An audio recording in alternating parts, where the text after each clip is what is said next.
সন্তানের জন্য শুধু দোয়া করবেন। হ্যাঁ, এক এক সময় এক এক দোয়া যখন বুঝতে হয় না অবস্থাকে তার হেদায়েতের দোয়া চোখের পানি ছাড়তে থাকে, দেখবেন আল্লাহ আজ না হোক তাকে তার জিন্দিগির মধ্যে পরিবর্তন হবে।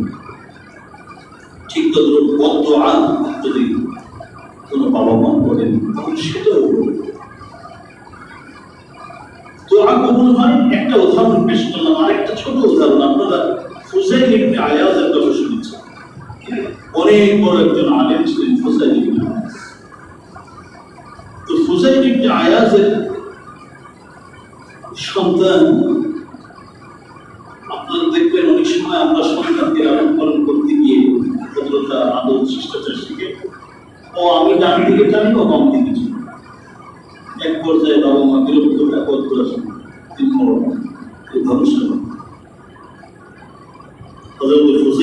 আয়াজ এত বড় বিখ্যাত ব্যক্তি, তিনি তার সন্তানকে শিষ্টাচার, আদব, আখলাক, তাকওয়া এগুলো শিখান, কিন্তু বাবা টানে ডান দিকে ও চলে বাম দিকে।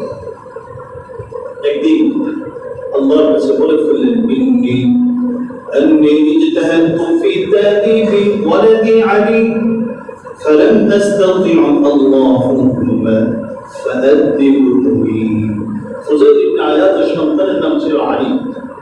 তিনি বললেন, আল্লাহ, আমার চেষ্টা যা ছিল আমি সব করলাম, আমার সন্তান তো না ডান দিকে টানলে ও বাম দিকে চলে। এবার ওর আদব আখলাক ওকে ঠিক করার দায়িত্ব আমি তোমার কাঁধে তুলে দিলাম। আল্লাহুম্মা ফা'আতিবুনি, তুমি আমার সন্তানটাকে তোমার নিজ দায়িত্বে তাকে আদব শিষ্টাচার শিক্ষা দাও, এছাড়া আমার আর কোনো সামর্থ্য নেই। আল্লাহ রাব্বুল আলামিন তার বাবার দোয়া এইভাবে কবুল করেছেন। ফুজাইল ইবনে আয়াজ থেকে তিনি ইবাদতে, তাকওয়া, খাশিয়াতে অনেক এগিয়ে গিয়েছিলেন। সুফিয়ান ইবনে উয়াইনা মতো বিখ্যাত ফকিহ মুহাদ্দিস বলেছিলেন যে ফুজাইল ইবনে আয়াজ তো অনেক বড় মুত্তাকি, তবে এর থেকে আরো বেশি অগ্রসর ছিলেন তাকওয়ার পথে তার সন্তান আলী, শুধুমাত্র বাবার দোয়া। দোয়া সম্পর্কে আপনাদেরকে একটা হাদিস শোনাই। হযরত জুরাইজ রাদিয়াল্লাহু আনহু, মুসলিম শরীফের হাদিসের মধ্যে আসছেন, তিনজন ব্যক্তি নবজাতক মার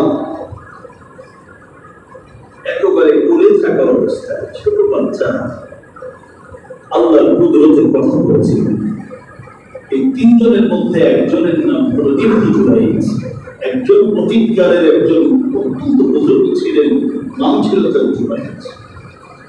সে একটি ঘর বানিয়ে ওটার মধ্যে সারাদিন ইবাদত। মা, সংক্ষেপে বলছি, মা সন্তানকে দেখতে বলেছে, এই জন্য অশিক্ষিত মূর্খ মা বুঝে সুঝে না দরজার মধ্যে গিয়ে নক করছে, বলছে, এই ইফতাহিল বাব, দরজা খোলো। ওই সময়